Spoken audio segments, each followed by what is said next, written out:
Hello, folks. Welcome back to another update on the Road to 100K through credit spreads. Now, I apologize for missing the update for last week, week 9. I got a little bit busy, so wasn't able to upload. But this week, we're back at it, week 10, and I'll include what happened last week as well. And fortunately for us, it has been another fantastic green couple of weeks, even though we have been heading into steadily rising volatile territory. And we're going to look at what happened and what the trades I did a number of them. But hey, man, if you continue seeing these green numbers, make sure you hit the like button and subscribe to this channel. Okay, now let's take a look at what actually happened over these last couple of weeks. All right, here are the trades that I did these last 2 weeks. I did a number of call credit spreads last week, one on Tuesday, Wednesday, and one on Thursday to Friday. And then I did one call credit spread this past week on Thursday.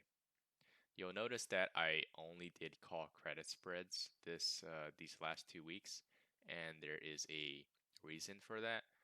One of the things that I've learned to do on downtrends or periods of high volatility, call credit spreads are generally a lot safer because the market can swing down a lot quicker than it going up. And you've seen this. We've seen that in the last actually this past week we've had, I want to say, 2 days where we've hit around 100-point down day for the SPX or SP 500. And you don't see that for green, or you don't see that on a green day very often. The only time we see 3%, over 2.5% to 3% upswing days is when we're hitting circuit breaker days. If you guys don't remember, in March, some of those circuit breakers days where we limited down, hit the circuit breaker, SPX was down, maybe like 300, 200, 300 points. The next day usually follows up with a 100-point swing up. So those are the only times where you have to watch out for call credit spreads being uh, in that region of very high swings. Right now, we haven't hit those days. We're only seeing, 2.5, 3% down days, and we've only seen, I think the largest upswing day, maybe it was near 2% from market open to market close. Obviously, during the middle of the day, it can go up to like 2.2%, 2.3, but I haven't actually seen it close at around 2.3%. So these trades I did, I took that into account. I made sure I was always around 90 points, away from where the strike price, make sure my strike price was like 90 to 100 points away from where the market price was. Um, and it's been okay so far. It hasn't been nearing that price at all. And it helps that we're going in a downtrend. So those are the trades that I did this last week and 2 weeks ago, and I think I'm going to continue the strategy for maybe next week. Next week is very, very volatile because that's election week. So I'm going to wait and see on Monday to see what happens. But in any case, if I do a spread, it's going to be a call credit spread because that's going to be safer. So let's take a look at these charts actually from a larger time frame just to take a look at what's going on.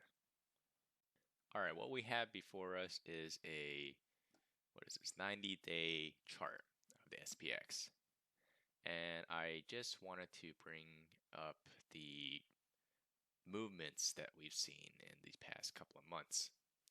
So, as you all remember, early March, we had a huge break in our bullish movement, and it actually bottomed out at about 32.20. And, it tried to trek back up to near all-time highs. It broke out that bullish pattern, and now we're in another downtrend. This we're right now in a little bit of no man's land here, and this is something I'm actually looking out for to see if we break this support right here, this 3220. I strongly believe that if we break this, we're gonna see some bigger movements to the downside, and I'm gonna be making sure I take that into account with these credit spreads. Okay, so now if it doesn't, you know, maybe it'll go back to all-time highs. I don't know what's gonna happen from here on out, but just keep in mind that if this thing does break 3220, at least this is my opinion, I think we're gonna see some bigger swings down, and it's gonna be pretty big because this is I think this is a rather strong support right here, this 3220 line. I don't know where the next price is gonna hit after it breaks it.